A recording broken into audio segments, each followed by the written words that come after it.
کہ کیا ہم نے فیصلہ کر لیا ہے کہ ہم امریکہ کے خلاف ہیں یا ٹیک آن ہم نے کرنا ہے. کیونکہ دیکھیں نا، انڈیا جو امریکہ سے ہمارا زیادہ بڑا دشمن ہے، اس کے وزیر دفاع نے آ کے کہا کہ ہم نے 20 لوگ پاکستان کے اندر گھس کے مارے ہیں.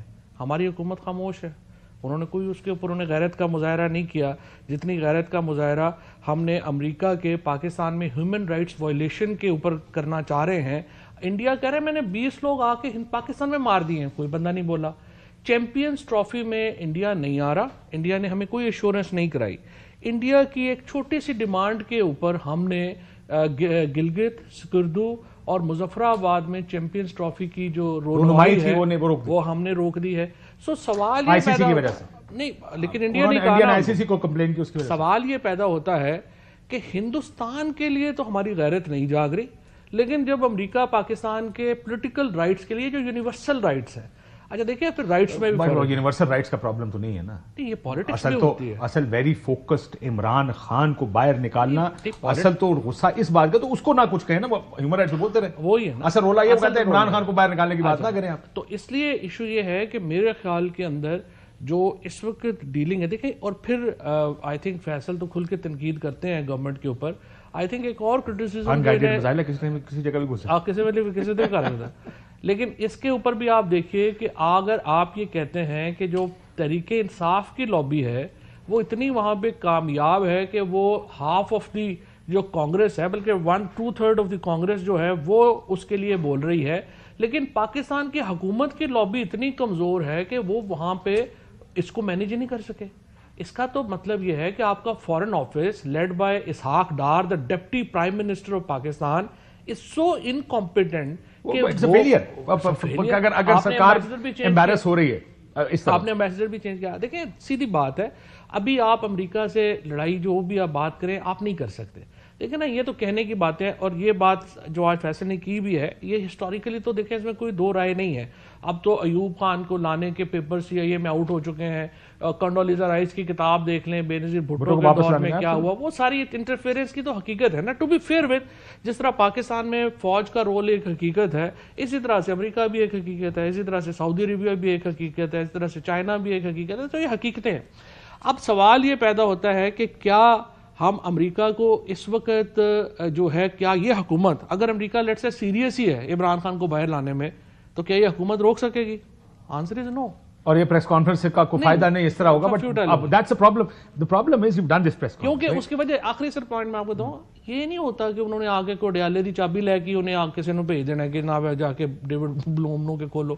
سمپل بات ہے، آپ کی ٹوٹل ڈیپینڈنس ہے IMF پہ، ورلڈ بینک کے پہ. ہمارا پیسہ ڈیلے بھی ہو جائے تو آپ کو وقت پڑ جاتا ہے. سو آپ نے جو ایک فریم ورک ہے اس کے اندر رہ کے ہی کرنا ہوتا ہے. جس طرح پاکستان میں آپ فوج کو ڈائریکٹ ٹیک آن نہیں کر سکتے کیونکہ اس کی اپنی ایک ریالٹی ہے، اسی طرح سے آپ ورلڈ پالیٹکس میں امریکہ کو ڈائریکٹ ٹیک آن نہیں کر سکتے، اس کی ایک ریالٹی ہے. ٹھیک ہے.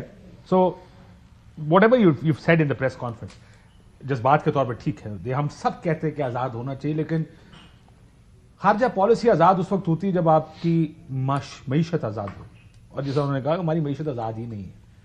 اس صورت میں جب آپ یہ پریس کانفرنس کر رہے ہیں یا whoever does this، نہیں ووٹا صاحب بور ہو گئے سن، انہوں نے کیا کی میں چھوٹے چھوٹے لوگوں کے ساتھ لڑ رہے ہیں، کانگریس ہی لے آؤ سامنے ہے جی. But why would you do this press conference؟ کیونکہ 4 دن ہو گئے اس صرف بوریت کی وجہ سے، بوریت کی وجہ سے ہو گئے، قرارداد کی وجہ سے. But is this a serious جواب ہماری اسٹیٹ کی طرف سے امریکہ کو کہ یار اس عمران خان کے مسئلے سے باہر؟ آپ تو بادشاہ آدمی ہیں، آپ مجھے پہلے آپ نے دکھایا کہ آپ کی پارٹی بول رہی ہے نون لیگ کی، ٹھیک ہے، پھر آپ نے مجھے اسٹیبلشمنٹ کر دیا، ہاں چلے ٹھیک ہے نا، ٹھیک ہے سر، پھر آپ نے اسٹیبلشمنٹ کہہ دیا، آپ کی مرضی، آپ راک ایجنٹ بنا دیں، آپ بادشاہ لوگ ہیں، آپ لوگ کچھ بول تھوڑی سکتے ہیں. پاکستان کے اندر رکھوں گا آپ کو. اچھا چلے ٹھیک ہے، چلے پاکستان میں کوئی دشمن وہ بنا دیں گے. دیکھیں ایشو کا صرف یہ نہیں، دیکھیں ایشو نہ آپ کوئی انڈیویجول ہو کے لڑ سکتے ہیں، نہ آپ گورنمنٹ کو ریپرزینٹ کر رہے ہیں، نہ آپ کسی اور کے بہاف میں بات کر رہے ہیں، آپ اپنے سینٹیمنٹ، اپنے جذبات کی بات کر رہے ہیں. وہ یہی جذبات ہیں. کئی لوگ گالی برداشت کر لیتے ہیں، کئی لوگ گالی نہیں برداشت کر سکتے، ٹھیک ہے.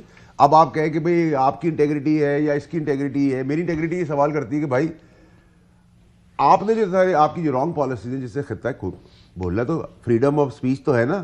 جب آپ ہمارے مذہب پہ اٹیک کریں گے، یہاں آگ لگ جائے گی ملک کے اندر، ٹھیک ہے، پھر آپ کہیں گے کہ آپ فریڈم آف اسپیچ ہے. کسی گاڑی پہ آپ ٹھڈے ماریں گے، اس کے بچے کے آگے اس کو ذلیل و رسوا کر دیں گے آپ کے ملک کے اندر، پھر آپ کہیں گے یہ فریڈم آف اسپیچ ہے. میں یہ کہہ رہا ہوں یہ ایکٹ انسٹیگیٹنگ ہے وائلنس کی طرف. آپ کا بچہ آپ کے ساتھ ہے, آپ ایک بیرون ملک کے اندر ہیں, میں آتا ہوں گاڑی کا دروازہ میں لاتے مارتا ہوں, گالیاں دیتا ہوں, چھوٹا بچہ ساتھ کھڑا ہو, یار میرے آپ کے ڈفرینس 100 گنا ہوں گے. ایک تو میری جہالت ہے, میں آپ کے بچے کا آگے کر رہا ہوں, اور وہاں کوئی لا اس پہ ایکٹ نہیں کرتا, اس پہ جواب آتا ہے, فریڈم آف اسپیچ ہے.